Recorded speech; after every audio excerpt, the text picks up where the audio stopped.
paz do Senhor Jesus, louvamos a Deus por mais uma oportunidade de estarmos aqui cooperando com o CAPED, uma ferramenta que tem disponibilizado para nosso estudo, nosso aprendizado na Escola Bíblica Dominical.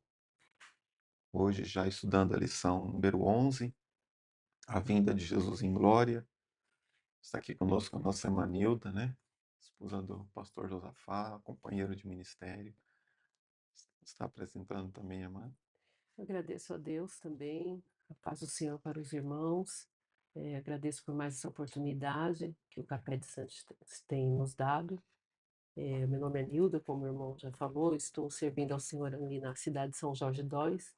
E é um prazer estar mais uma vez aqui. Espero que os nossos comentários venham ser de grande valia para o estudo dos irmãos e para a ministração dessa aula. Amém. Queridos, o tema de hoje, a vinda de Jesus em glória, é uma continuação. Até é importante que os alunos da escola dominical não percam as aulas, né? E se perder, seria bom estudar a lição do dia que não veio, né? Porque a gente tem uma continuidade sequencial aqui de bodas do Cordeiro, né? A gente teve, como eu estava comentando aqui logo de início, tivemos o período de Tribunal de Cristo, bodas do Cordeiro, é o que diz respeito aqui à igreja. E depois teremos aqui no que diz respeito à igreja o assunto de hoje, a vinda de Jesus em glória. Então é importante que o aluno entenda que as aulas são uma sequência e é importante não perder isto. No nosso texto-chave, nós temos aqui Mateus 24:30. Mateus 24:30, até eu gostei desse versículo como texto-chave para esse assunto, porque algumas pessoas têm dificuldade de separar quando o texto está falando sobre a vinda de Jesus em glória e quando o texto está falando sobre a vinda de Jesus para arrebatar a igreja.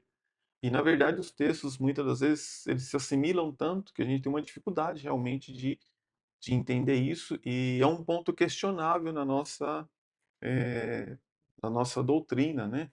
Que a gente segue, e muitos questionam. Então, o importante é que a Bíblia tem que responder à própria Bíblia. Então, quando você pega um texto como este, Mateus 24:30, então aparecerá no céu o Filho do Homem, todos os povos da terra se lamentarão e verão o Filho do Homem vindo sobre as nuvens. Quando o texto já nos traz essa informação, verão o Filho do Homem, então já está falando que é uma visão, que é uma vinda e será visível. Então aqui a gente já começa a entender que esse texto não vai falar da vinda invisível, que é a vinda, segundo nós cremos, que é para arrebatar a igreja. Inclusive, a visão de Jesus Cristo glorificado e ressuscitado, ela se limitou aos salvos. Em Atos capítulo 10, até marquei 40 e 41, Jesus Cristo ressuscitado, ele se manifestou várias vezes. Inclusive, Paulo vai falar mais de 500 irmãos, mas lá em Atos 10, 40, vai dizer não a todo o povo, mas apenas os que creiam, né? Os que ah, aguardavam a sua manifestação. Então, a vinda de Jesus para a igreja, ela é invisível. Quando o texto já nos diz, olha, e verão o Filho do Homem, nós já entendemos que não é a vinda para o arrebatamento da igreja, mas sim a vinda para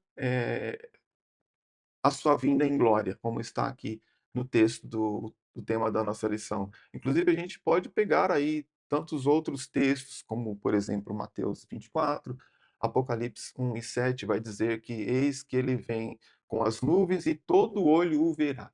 Então, quando você ver no texto, ler no texto essa informação, já tiramos ali a dúvida: essa vinda é para arrebatar a igreja ou essa vinda é a vinda de Jesus em glória, como é o texto expresso para a gente estudar na lição de hoje? Aproveitando aqui também, irmã Nilda, eu gostaria de pegar também o contexto deste texto-chave. Texto-chave que está em Mateus 24:30, e olhando para o contexto, eu queria aproveitar o versículo 31, porque lá no versículo 31 Segundo a interpretação dispensacionalista, que é essa a qual nós, como Assembleia de Deus, cremos, né, a interpretação dispensacionalista, quando nós lemos o versículo 31, e ele enviará os seus anjos com grande som de trombeta, os quais reunirão os seus escolhidos. E aqui a gente começa com a base do contexto do versículo 30, qual nós entendemos que a sua vinda é, no final da grande tribulação, uma vinda em glória, em que todo olho verá. Como que a gente entenderia então que ele reunirá os escolhidos? Isso aqui é para a vinda de Jesus em glória. O versículo 31 diz que ele reunirá os escolhidos. Esses escolhidos não podem ser a igreja. Haja vista que a igreja já foi arrebatada na sua vinda invisível. Então, na sua vinda visível, a vinda de Jesus em glória, ele virá e reunirá os escolhidos. Então, esses escolhidos, a gente entende na visão, na interpretação dispensacionalista, que esses escolhidos são a nação de Israel, todos aqueles israelitas que será salvo, que o reconhecerão, conforme a gente vai estar estudando aqui, a gente vai estar vendo os demais textos que comprovarão que eles reconhecerão o Senhor como Messias, e também aqueles que não aceitaram o sinal da besta. É esse que os anjos, né, segundo está escrito no versículo 31, os anjos reunirão. Então haverá uma reunião dos escolhidos que estiverem vivos na terra. Para quê? Para levá-los para o céu? Não, para a entrada no reino milenal de Cristo, que é o assunto a ser estudado na lição 12. Né? Exato. Então, esse é o contexto aqui do texto-chave. Né? Se por acaso ficar alguma dúvida sobre o porquê esse versículo está aqui, aqui está falando da vinda do Senhor Jesus em glória, está falando da sua vinda após a grande tribulação, final da grande tribulação, para vir implantar o milênio, em que ele reunirá os escolhidos, que são o povo judeu, que estará lá para, quando vê-los, se converterão, o reconhecerão, e também aqueles que não aceitaram o sinal da besta serão os escolhidos para participar do reino milenar de Cristo. Né? Esse é o panorama aqui da visão dispensacionalista. Né? Segundo essa visão dispensacionalista, Deus trata com a humanidade em dispensações. Né? E até eu li hoje num dicionário que ele coloca a visão dispensacionalista com uma forma diferente de Deus lidar com a humanidade. Eu não diria diferente, eu diria de uma forma progressiva de Deus lidar com a humanidade, porque Deus não muda. Né? Então, a visão dispensacionalista, Deus vai lidando com a humanidade de uma forma progressiva. Né? As revelações que eram dadas na era patriarcal, as revelações que eram dadas lá atrás, elas foram progredindo e foram avançando, né? Até onde nós vamos tendo o ápice, né, das revelações nos livros, né, apocalípticos, que a gente está chegando no final já dos tempos. Né? Tá certo? Pode continuar, Agma? Muito bom a colocação já do irmão Evandir aí, sobre esse povo que estará, inclusive, espalhado, né, sobre Uhum. toda a terra. E esse estudo aqui é bom lembrar também que é a segunda fase da vinda de Jesus, né? Porque a primeira fase a gente já estudou, então, na lição 6, e agora nessa lição 11 a gente vai estudar sobre a vinda de Jesus em glória. Os eventos que antecederam a vinda de Jesus em glória, que antecedem a vinda de Jesus em glória, são as bodas do Cordeiro, né, que aconteceu no céu, e a grande tribulação na terra. Então, em sequência a esses eventos que acontecerão simultaneamente, aí é quando Jesus virá com sua glória a fim de estabelecer o seu reino na terra. E eu achei bem interessante a colocação do irmão falando sobre como identificar os versículos, né? Que inclusive esse aqui também podemos dizer que está falando Marcos 13, 26, 27.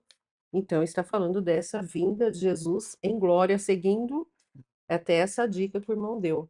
Então verão o Filho do Homem vindo nas nuvens com grande poder e glória, e ele enviará os seus anjos, e reunirá os seus eleitos dos 4 ventos dos confins da terra até os confins do céu.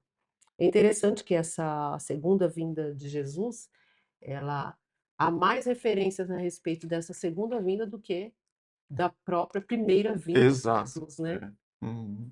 Dada aí Interessante. a importância dessa segunda vinda, desse evento extraordinário, nunca visto, e que realmente creio que será um dos eventos mais extraordinários que acontecerá aqui para o mundo, para a humanidade, né? Sim. Inclusive, irmãos, eu gostaria de fazer esse comentário que essa lição de hoje, bem como algumas 3 lições, 4 lições, na verdade, fazem parte do nosso credo das Assembleias de Deus, o item 13. Tá? Então, eu sempre gosto de comentar quando tem um assunto que é do nosso credo, porque algumas pessoas sempre têm novos convertidos na igreja, né? E eles vão ter uma dificuldade de entender no que a gente crê, no que a igreja crê de verdade. Às vezes tiveram só essa aula lá no discipulado. Então, se você puder ler o item 13 do nosso credo, né? Diz assim, que cremos na segunda vinda de Cristo em 2 fases, como até a irmã citou essa palavra, em 2 fases distintas. A primeira, invisível ao mundo, para arrebatar a sua igreja antes da grande tribulação. A segunda, visível e corporal, como a sua igreja glorificada, para reinar sobre o mundo durante 1000 anos. Então, só nesse item 13 aqui, nós temos várias lições que estarão sendo estudadas, como, por exemplo, do milênio, da grande tribulação, da vinda em glória, da vinda para arrebatar a igreja. Então, esse item 13 aqui é bom deixar ele aí, numa dessas aulas, mencionar para a classe sobre o nosso credo, que eu acho bastante interessante isso. Né? Outra coisa, quando se fala em escatologia, existem muitas fontes e muitos comentários. Então, parece que as pessoas, quando querem alcançar algum reconhecimento, ele tem que comentar algo sobre fatos escatológicos. Então, parece que as pessoas, às vezes, procuram isso para alcançar algum reconhecimento. Mas precisamos tomar muito cuidado, muito cuidado. Por que que nós somos dispensacionalistas? Por que que nós somos, nós acreditamos que a igreja será arrebatada antes da grande tribulação, pré-tribulacionista? Tudo isso, meus queridos irmãos, nós temos que estar apoiados na palavra de Deus, tá certo? Então nós não podemos apoiar nossa crença, nossa regra de fé que está no nosso credo, por causa de escritos de terceiros, tá certo? Então, se você tem dificuldade de entender que será que nós somos, por que nós somos amilenistas? O amilenismo não crê que existirá um milênio.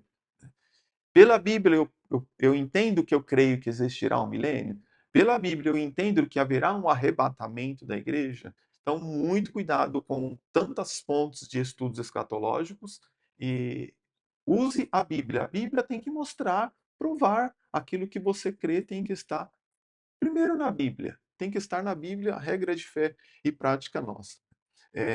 Esse movimento dispensacionalista às vezes é um pouco questionado nós, como assembleianos, porque isso foi sistematizado por John Nelson Darby. Né? John Nelson Darby foi aquele que rompeu com o amilenismo, que era ensinado por Agostinho, que é seguido pela Igreja Romana, e eles dizem que a gente passou a seguir isso por causa de John Nelson Darby. Não é verdade. Na verdade, John Nelson Darby ele sistematizou o que já estava nas Escrituras. Então, antes de eu conhecer o que ele falou, preciso conhecer a palavra, preciso ter certeza de que a vinda de Jesus Cristo em glória está claro para mim na palavra de Deus. Também a gente tem que ter muito cuidado, porque senão a gente entra em confusão, né?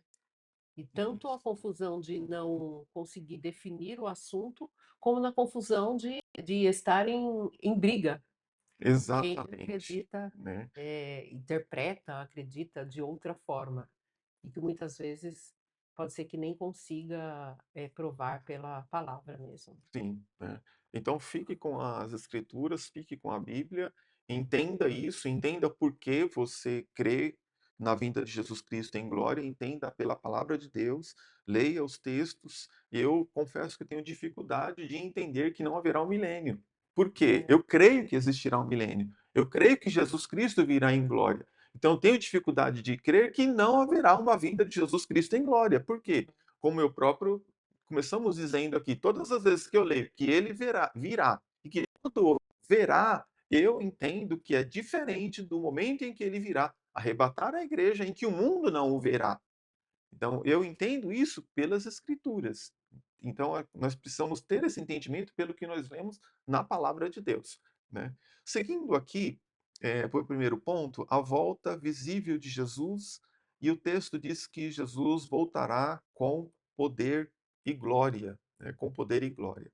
Quando a gente olha para falar sobre a volta de Jesus, talvez a primeiro momento alguém pode pensar: ah, Jesus, quem é Jesus? É o Filho de Deus, que veio aqui à Terra, se despiu de toda a sua glória, que nasceu como um homem, um menino, que cresceu, que andou pelas ruas, que foi conhecido pelas pessoas do seu tempo presente, e que teve uma vida sem igual, que deu a sua vida em sacrifício, morreu, ressuscitou, subiu aos céus. Foi assim que Jesus veio.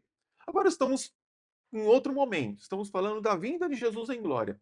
Será que tem alguma relação ao Jesus Cristo que veio aqui na primeira vez como homem, que nasceu e que viveu aqui, teve o seu ministério, viveu e morreu e ressuscitou e subiu aos céus com a sua vinda, Jesus Cristo em glória? A diferença já pode estar aqui no nosso texto-chave. Né? Texto-chave, versículo 30, vai terminar dizendo assim: verão o Filho do Homem vindo sobre as nuvens do céu com poder e muita glória. Se não me falha, aqui está na Nova Almeida atualizada, o texto que a gente está lendo aqui na nossa lição. Se o texto está dizendo que ele virá com poder e muita glória, comecei a fazer algumas relações nas Escrituras. Como que ele veio como homem aqui na Terra? Veio como um pastor. Como um pastor, ele veio com um cajado de madeira. Na vinda de Jesus Cristo em glória, ele virá com uma vara de ferro. Está esse texto aqui na nossa lição. Como a primeira vinda, ele veio como homem ele veio usando alparcas nos pés. E João vai dizer que eu não sou digno de ir me abaixando, exaltar as sandálias que estão sobre os seus pés. Na vinda de poder e glória, ele virá com os pés como um latão reluzente. Então, está começando a mostrar que ele virá com muito poder. Né? Como o homem, Jesus Cristo veio, esteve aqui, as suas palavras foram blasfemadas. As pessoas diziam que ele tinha demônio, as pessoas diziam que ele falava as coisas que não estavam certas. Quando ele vir com poder e grande glória, as suas palavras serão como uma espada. Então não serão questionadas mais. Quando ele veio aqui como homem, o seu rosto foi desprezado. Inclusive Isaías, quando ele cita lá Isaías 53, que era desprezado, homem de dores, mais indigno, olhando nós para ele, nenhuma beleza víamos como desejado. Isaías via a cena do Calvário. Isaías não via o Jesus com vestimentas sacerdotais andando nas ruas de Jerusalém. Ele via a cena do Calvário, um homem desprezado. Né? Mas quando ele vir com poder e glória, o seu rosto não vai ser um rosto desprezado, mas vai ser um rosto que brilhava como o sol, brilhará como o sol. Quando ele veio como homem, ele veio montado no jumentinho. No texto que nós temos aqui, ele virá montado num cavalo, no Apocalipse capítulo 19, mostrando aqui a diferença da sua vinda com poder e glória. Né? Quando ele veio como homem, as suas vestes foram rasgadas. Quando ele virá com poder e glória, ele virá com vestes sacerdotais, com vestimentas reais. Quando ele veio como homem, ele veio para perdoar pecados. É por isso é importante nós termos certeza que encontramos este Jesus Cristo que já veio perdoar pecados, porque ele virá com poder e grande glória, mas ele virá para julgar as pessoas que não aceitaram quando ele veio para perdoar pecados. Né? Quando ele veio como homem, ele veio colocaram sobre ele uma coroa de espinho, mas quando ele vir com poder e glória, ele virá com uma coroa de glória. Né? Quando ele veio como homem, ele foi morto pelos homens ímpios, mas quando ele vir com poder e glória, ele virá destruir os homens ímpios. Quando ele veio como homem, ele foi crucificado ao lado de pecadores. Quando ele vir com poder e glória, ele virá junto com os santos que ele veio buscar 7 anos antes para as bodas do Cordeiro. Né? Quando ele veio como homem, as suas mãos foram furadas, ele deu a sua vida por nós. Quando ele virá com poder e glória, ele virá tendo nas suas mãos a sua igreja, que ele comprou com seu próprio sangue. Então, aqui estão algumas diferenças da sua vinda com poder e glória. Então, eu tenho dificuldade de dizer que não haverá uma fase como está no nosso credo, distinta em duas fases, né? Uma vinda para, primeira vinda para a igreja e a segunda fase, a sua vinda para a nação de Israel. Uhum. E eu também fiz umas. No meu estudo, eu estava estudando e vi essas. Fiz umas reflexões, pensei um pouco sobre essa questão, né, da diferença. Anotei aqui só um pouquinho, que na primeira vinda ele veio, que o irmão até já citou, ele entrou em Jerusalém cavalgando um jumentinho, e agora ele entrou como servo, né? É. E agora não, ele vem cavalgando em um cavalo branco, tem na sua cabeça muitas coroas, símbolo da sua Uhum. suprema vitória. Então, toda essa descrição feita aí pelo irmão mostra o quê? A grandeza e a majestade de Jesus, É. que agora ele vem com essa grandeza e com essa majestade. E fala também que os seus olhos são como chama de fogo, o que diz que nada ficará oculto, não agora só oculto ao seu pensamento, mas sim oculto ao seu profundo julgamento, né? Então é bem interessante essa diferença entre a primeira vinda de Jesus e agora a sua segunda vinda. Tinha mais alguma coisinha aqui para falar, mas me fugiu Sempre depois. tem algo a acrescentar, que eu vou até acrescentar aqui, que ele veio como servo, mas ele virá como Rei dos Reis e Senhor dos Senhores. Então sempre Exatamente. tem o que acrescentar. A Bíblia é linda, eu amo a palavra de Deus por isso, porque é uma fonte inesgotável e cada vez que nós lemos e nós paramos para meditar, nós aprendemos um pouquinho mais, não é verdade?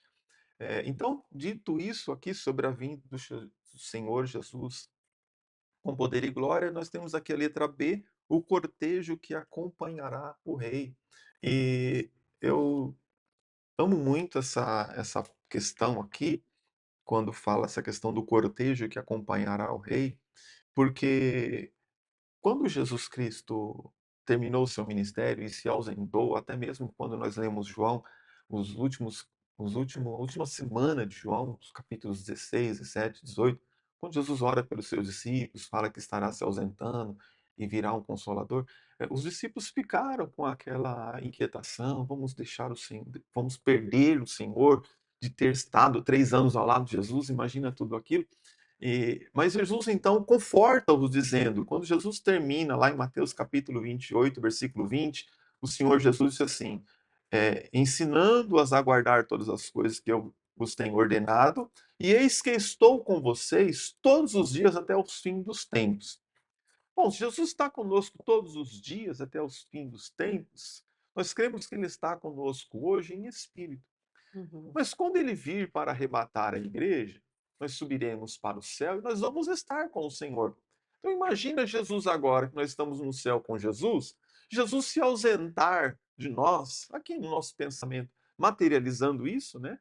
Ele se ausentar de nós para ir para a terra reinar 1000 anos e a gente foi para o céu e a gente ficar distante dele.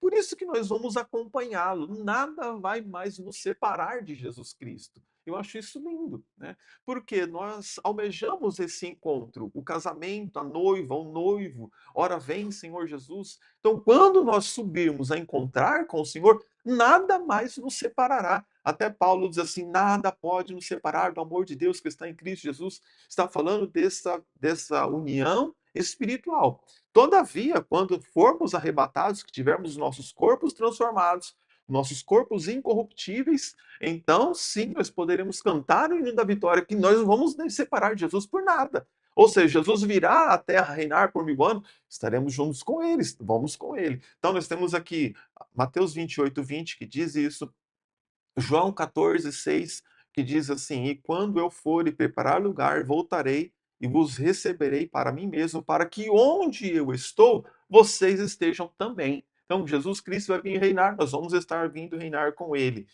Tessalonicenses 4 e 17, Depois nós que ficarmos vivos seremos arrebatados juntamente com ele nas nuvens, a encontrar com o Senhor nos ares, e assim estaremos sempre com o Senhor.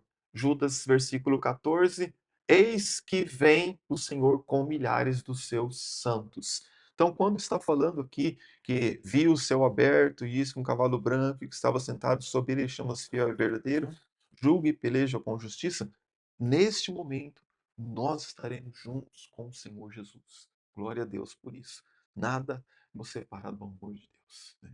Isso é lindo. João viu o céu aberto, os céus abrem agora para sair o noivo e junto com sua noiva, com a igreja, né? Todo o exército e todos montados também em cavalos brancos.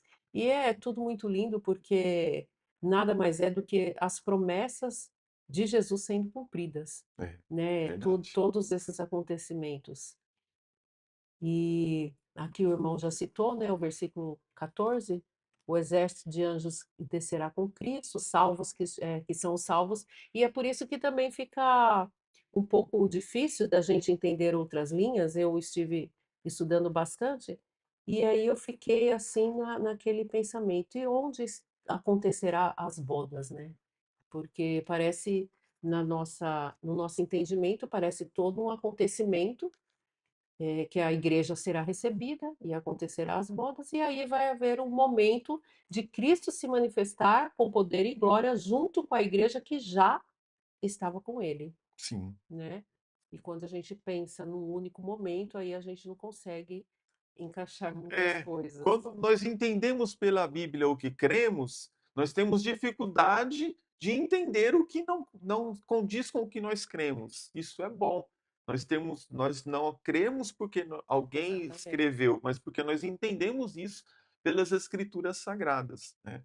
Então, quando o Senhor Jesus virá esse cortejo que acompanhará o rei, cumprirá muitas profecias, né? Até nós costumamos muito falar do nascimento de Jesus: eis que o menino vos nasceu, o filho se nos deu. Esses versículos de Isaías 9, 6, 7, ele não se cumpriu por todo. Porque lá diz Uhum. assim: um governo está sobre os seus ombros. Mas que governo? Porque, tá falando do reino espiritual de Cristo na vida do coração. Não tá. Tem muitos textos que deixa claro, por exemplo, Zacarias, que foi profeta do ano 520 a.C. Zacarias diz assim: o Senhor será rei sobre toda a terra. Então, são textos que já estão me dizendo que Jesus Cristo virá reinar sobre a terra. Não dá para ser amilenista. Não dá para dizer que não haverá um reino milenar de Cristo na terra. Eu sei que existe, nós sabemos sim, nós cremos que existe um reino de Cristo no coração de cada um que se entrega para ele, né? Então, os judeus lá na época ficaram discutindo isso com Jesus, Jesus falando de um reino que seria: meu reino já está entre vós. Que reino era esse? Era esse reino nos nossos corações. Todavia, existe também nas Escrituras as profecias de que haverá um momento em que Jesus Cristo virá, reinará sobre a terra, né? Falamos que, por exemplo, Isaías citou isso, Isaías 9:6, Zacarias citou isso, Zacarias 14:9, Daniel, né? Daniel, Daniel eu fiquei citou muito isso. assim, pensando que coisa tremenda, né? Deus mostrando o quanto ele é dono, o quanto ele faz o que ele quer, o quanto ele está no domínio de ter revelado coisas do futuro para o rei Nabucodonosor, por exemplo, né?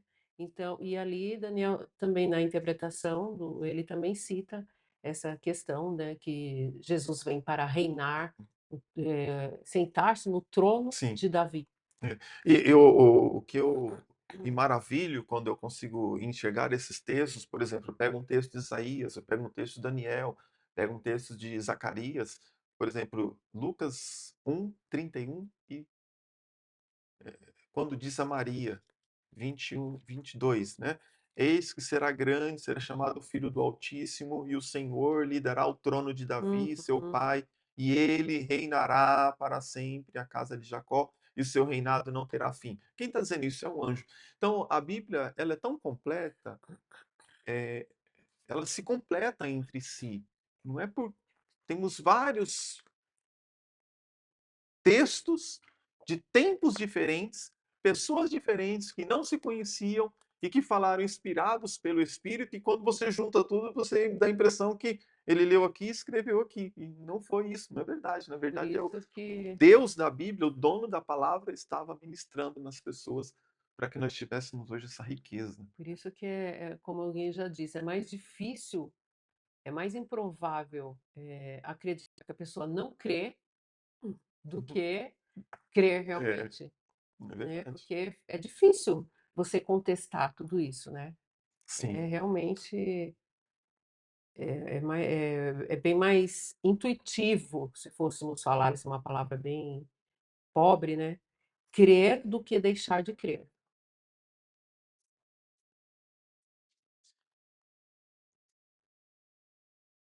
Aqui tem um outro ponto proposto à sua vinda, a recompensa dos ímpios. Quando eu li essa frase aqui também, eu fiquei me lembrando de alguns textos na Bíblia que nós hoje, se nós olharmos para o discurso de Jesus como rei, em Mateus capítulo 5 das bem-aventuranças, acho que o salvo, a pessoa que é salva em Cristo tem que amar esse texto e tem que verdadeiramente desejar, ter fome e sede de justiça, né? A gente que é bombardeado todos os dias com tanta injustiça, tantas coisas acontecendo nesse mundo, e esse dia acontecerá, a recompensa dos ímpios, né? Então, essa sede que nós temos, ela foi retratada por muitos homens de Deus, né? Tem um salmo que ele diz assim: salva-nos, Senhor, acabaram-se os homens fiéis, né?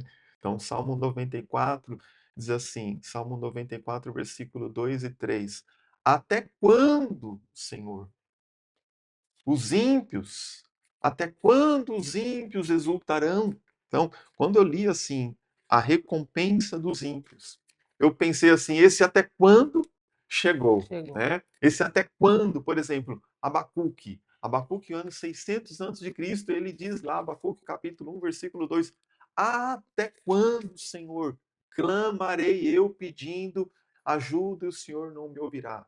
Até quando gritarei violência, iniquidade, opressão, né? Aquele cenário que Abacuque via, que a lei não saía, que as coisas aconteciam de qualquer forma e a justiça não vinha. Esse até quando vai chegar o dia em que Deus vai trazer a recompensa aos ímpios, né? Então tem lá um até quando nos Salmos, tem um até quando lá em Abacuque, tem um até quando de Asaf. Asaf foi um homem que viveu na época do reinado de Davi e de Salomão, e lá no 74, Salmo 74, versículo 10, Asaf diz assim: até quando, ó Deus, o adversário nos afrontará? Será que o inimigo blasfemará do teu nome para sempre? Chegou aqui esse dia, a vinda de Jesus em glória, né? Então é por isso que é melhor nós termos a certeza que nós estaremos com o Senhor, porque a injustiça não ficará impune, né? Aqui na terra pode até acontecer que fique, mas perante o Senhor nosso Deus, não. Só para finalizar esta recompensa dos ímpios, eu gostaria que você guardasse esse texto, Apocalipse capítulo 6, do versículos 9 até o 11. Eu vou ler só um pedacinho aqui por causa do tempo, mas lá nesse texto de Apocalipse 6 está escrito assim: até quando, ó soberano Senhor, santo e verdadeiro, não julgas nem vingas o sangue dos que habitam sobre a terra, né? Então tem muitos justos aí sofrendo e clamando, Senhor, até quando? Essa lição ela é confortadora, Confortador. né? Não só por nós estarmos voltando aqui na terra para reinar com Cristo, mas também para saber que todos os que fizeram mal contra o Senhor, contra a sua obra, que afligiram, que atingiram, que blasfemaram do Senhor, que se desfizeram do Senhor, um dia eles irão pagar pelo que fizeram, né? A recompensa dos ímpios. Cada ação terá sua devida retribuição. Exatamente. Não ficará impune. Ah, já podemos passar para a batalha do Armagedon, né? Sim.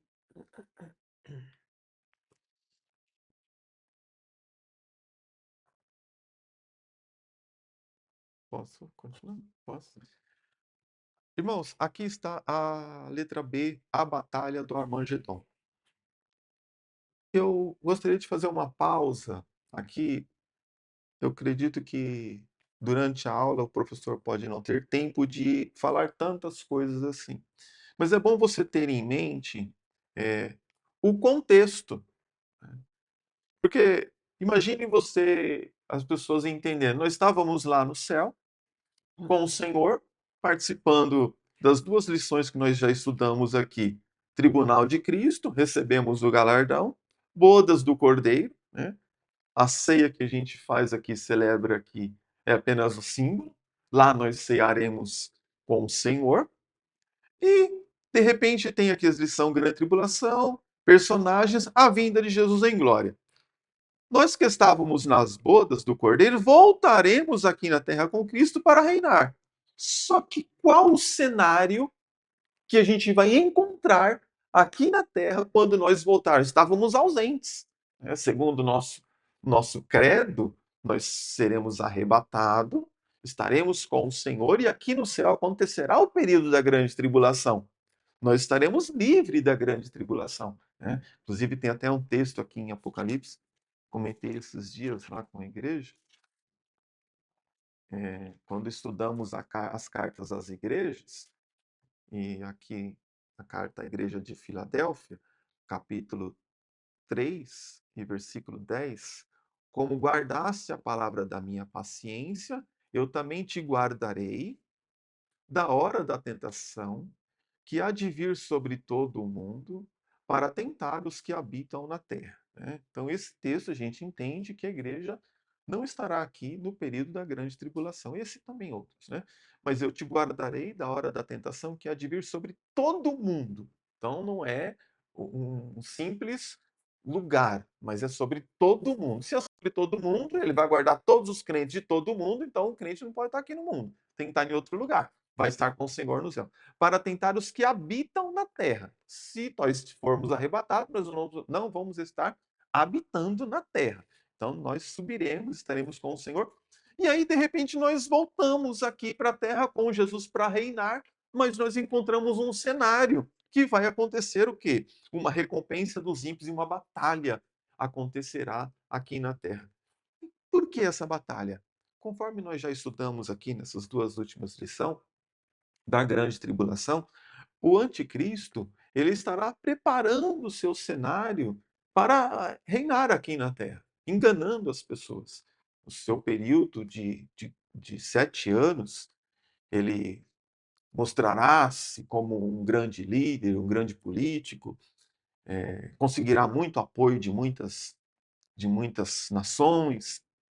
Mas o que acontecerá? Segundo Apocalipse capítulo 12, Israel romperá a sua aliança com o anticristo, porque ele vai querer ser Deus, vai querer ocupar o trono em Jerusalém. Israel romperá com o anticristo.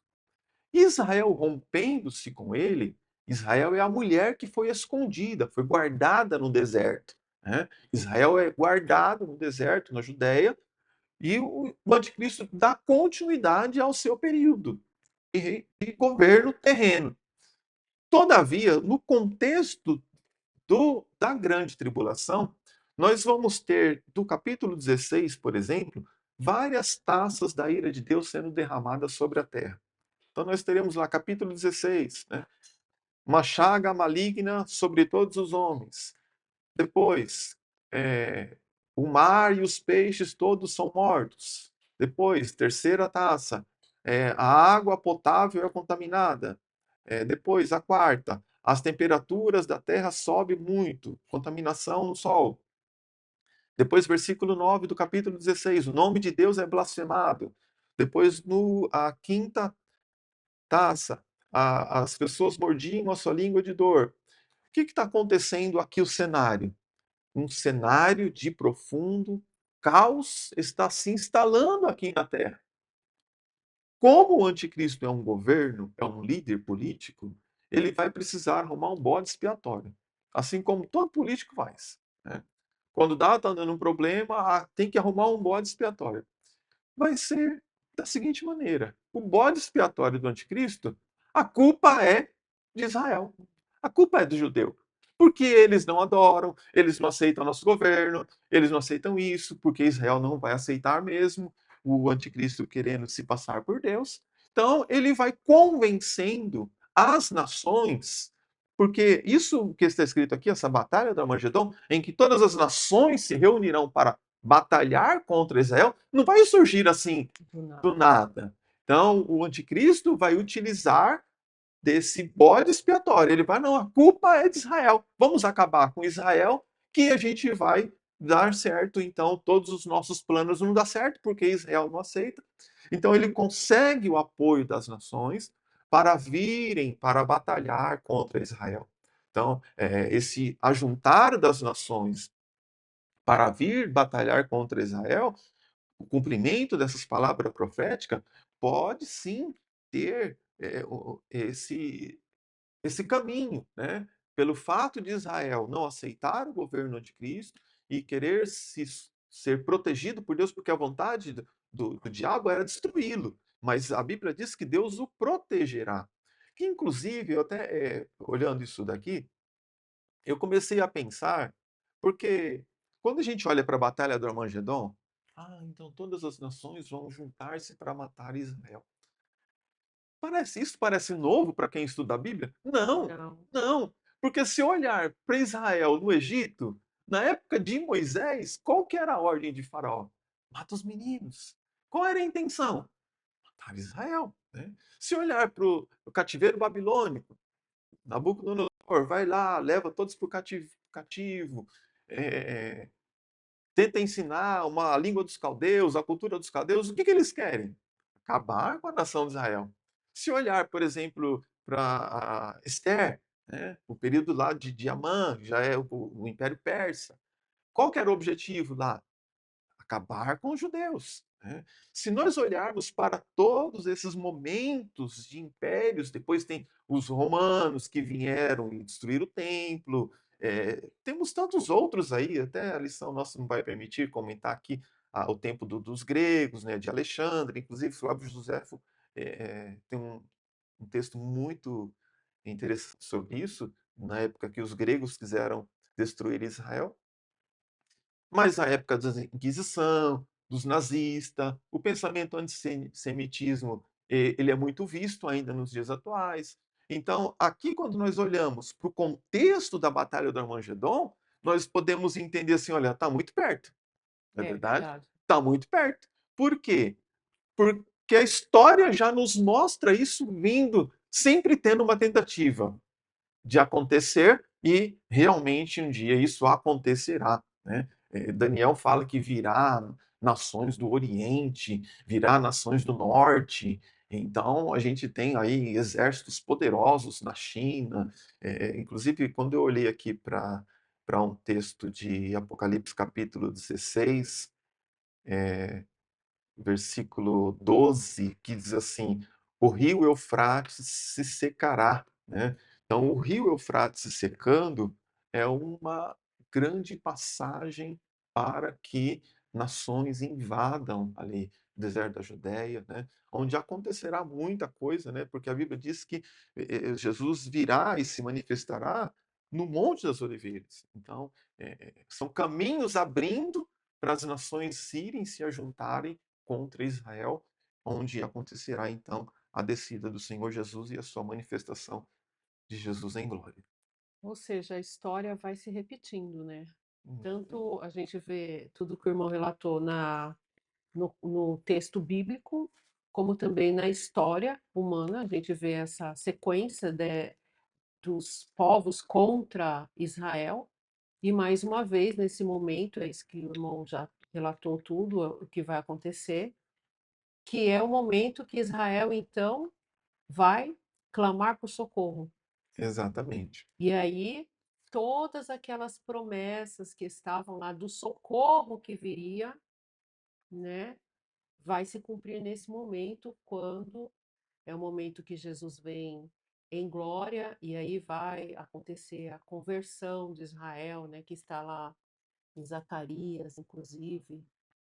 Eu acho que eu não anotei aqui, mas que vai falar que as nações Israel chorar, as nações se ajuntarão, né? Uhum. E que eles vão clamar, suplicar e vão até chorar, reconhecendo aqueles que eles trasladaram, É. reconhecendo agora como o Eu Messias. achei aqui, eu até tinha notado também, é Zacarias 14:4, que diz que os seus pés estarão sobre o Monte das Oliveiras. Então, guarda aí para vocês. E também Zacarias 12 e 12, 10, isso, né? tá aqui, ó. E olharão para aquele a quem o transpassaram, né? Eu até anotei Texto isso aqui, maravilhoso mesmo. porque quando nós olhamos, por exemplo, para a sua ascensão, ele subiu no Monte das Oliveiras. Isso está lá em Atos 1, 11 e 12. Porque em Atos capítulo 1, versículo 11, diz que os homens estavam olhando para as alturas, Jesus foi levado para o céu e se ocultou à vista deles. E lá no versículo 12, está escrito assim: então os apóstolos voltaram do Monte das Oliveiras, né? Então está escrito isso, que eles voltaram para Jerusalém. E quando nós lemos aqui em Zacarias 14:4, vai dizer assim: e o Monte das Oliveiras será fendido pelo meio, do leste ao oeste, formando um grande vale. Então, é naquele lugar em que Jesus Cristo se manifestará e onde os judeus olharão e o reconhecerão, Essa né? parte que você citou é bem interessante também, porque os varões que estavam naquele momento fala, né, lá no versículo 10, esse mesmo Jesus Sim, que viste subindo, ele mesmo descerá, assim como o vistes é, subir. É bem exatamente. Bem interessante lindo. também, muito lindo. Ou seja, tudo isso, como a gente já disse aqui, é o cumprimento, né? Será uma gloriosa manifestação quando Jesus voltar para cumprir, completar aquilo que Uhum. ele prometeu. Os discípulos tinham essa preocupação, né? E quando vai acontecer isso, né? E é bem interessante isso, que embora quantos anos atrás, né, já está se falando da vinda de Jesus, mas a questão é, nós, quando o apóstolo Paulo, por exemplo, falava a respeito das promessas, era para aquele momento, Hum, né? Quantos anos já se passaram? é, Agora a gente está vendo cada vez mais perto. Mas, independente disso, nós temos que viver esse momento como se fosse esse o momento do primeiro episódio que estamos esperando, o arrebatamento, e, em consequência, depois, na sequência, acontecerá este momento glorioso que nós, inclusive, estaremos juntos com o Senhor. isso. Muito bom. Glória a Deus por isso, né? Meus irmãos, aqui continuando, vai ter então também a questão do julgamento das nações, né? A letra D, o julgamento divino das nações. É interessante também nós termos isso aqui em mente, né? É, que a vinda de Jesus, ela se dará também para isso, para julgar as nações que se levantaram contra Israel, né? E as nações que serão julgadas, elas que passarem por esse julgamento, elas entrarão para o reino milenar de Cristo, né? E deixa eu só... Em outras palavras, seriam as nações que não estão apoiando, que não estão contra, ou talvez estejam neutras, mas enfim, que não estão contra, não estão a favor daquele discurso do anticristo, Sim, tentando enganar as nações. Então, essas nações não estarão a favor, e a Bíblia é interessante, né? Eu acho interessante que Jesus deu uma aula de escatologia, né? hum, Esse Mateus capítulo 25, inclusive, foi a partir de uma pergunta dos discípulos, sim, né? E aí Jesus começa a dar aquela aula. E nessa aula, Jesus cita sobre aqueles que. Uma medida de julgamento, a forma que os pequeninos foram tratados, né? Que são, no caso, os judeus, na forma que as nações trataram os judeus, essa será a medida para esse julgamento divino nesse momento. Não é isso? exatamente. Então, a maneira que o seu povo é tratado será julgado por isso, né? Inclusive, estava observando aqui, porque na volta de Jesus, em que ele virá julgar as nações, né? E as nações que entrarão na para reinar com Jesus Cristo no milênio, é, na sua vinda em glória, Jesus porá fim ao governo do anticristo, conforme nós lemos aqui na Batalha do Armagedon, e até eu li um comentário, né, porque o que Jesus vai fazer? Jesus vai vir com seu exército? Nós vamos fazer uma guerra? Não. Não. A Bíblia diz que Jesus vai simplesmente desfazer deles com a sopro da sua boca. Compra da sua boca. Então, por que Jesus não vai vir e a gente não vai vir com um monte de espada na mão, com flechas, com arco, não. Simplesmente o seu poder e a sua grande glória desfará todos os exércitos, né? Todos os poderes humanos serão feitos apenas pelo poder da presença dele, né? É, precisamos ter o temor do Senhor. Então Jesus porá fim ao governo do anticristo. Não haverá ressurreição dos ímpios. Né? Não sei por que eu coloquei algumas coisas assim aqui. Pode ser que alguém possa perguntar, né? Na vinda de Jesus em glória vai ter ressurreição? Né? Porém, haverá a ressurreição dos que morreram na grande tribulação, que foram salvos, que são as respigas da primeira ressurreição dos salvos. Tá? Se olhar para Apocalipse capítulo 20 e versículo 4, Apocalipse 24, e vi tronos e assentados sobre eles aqueles que foi-lhe dado poder para julgar, e vi as almas daqueles que foram degolados pelo testemunho de Jesus e pela palavra de Deus, e que não adoraram a besta, nem a sua imagem, nem receberam o sinal na sua testa, nem na mão, e vieram e reinaram com Cristo durante 1000 anos. Então, esta aqui Versículo 5: Mas os outros mortos não reviveram até que os 1000 anos se acabam. Esta é a primeira ressurreição. Então, a primeira ressurreição, ela acaba aqui. Ela começou lá com Cristo. As primícias, as primícias foi Cristo, a colheita, que é propriamente dito, o arrebatamento da igreja, e aqui as respigas. Então, na vinda de Jesus Cristo em glória, não haverá ressurreição dos ímpios, mas sim há respigas, né, dos que morreram, que não adoraram a besta, não receberam o sinal. Então Jesus porá fim ao governo do anticristo, não haverá ressurreição dos ímpios, haverá ressurreição dos que morreram em Cristo na grande tribulação, as respigas, cumprindo-se então a primeira ressurreição. Jesus será reconhecido pelos judeus como seu Messias, e aqui eu estava já tentando pensar em terminar também por causa do tempo, mas estava pensando porque quando Jesus Cristo veio aqui, os judeus tinham vergonha dele. Esse é o seu Messias? Não, esse não é o nosso Messias. Escreveu lá, Rei dos Judeus. Não escreva Rei dos Judeus. Né? Mas escreve, ele diz que ele é o Rei dos Judeus. Como que dizendo assim, não querendo laços com Jesus como seu rei, porque sentiam que Jesus não era aquela pessoa que eles esperavam. Todavia, quando Jesus Cristo vier em poder e glória, eles não se envergonharão. Né? Eles olharão e se lamentarão e reconhecerão, chorarão amargamente pelo que fizeram ao reconhecer Jesus como seu verdadeiro rei. Né? Então, os judeus reconhecem Jesus como seu Messias. Isso está em Zacarias 13, do 1 ao 6. Jesus liberta Jerusalém do poder do anticristo, Zacarias capítulo 14, de 3 a 9, e Jesus implanta o seu reino milenar, segundo cremos. Né? Ou seja, tudo isso foi a preparação para o milênio, Sim. para o seu reino milenar. E já fez até um link aqui, porque o último tópico, né?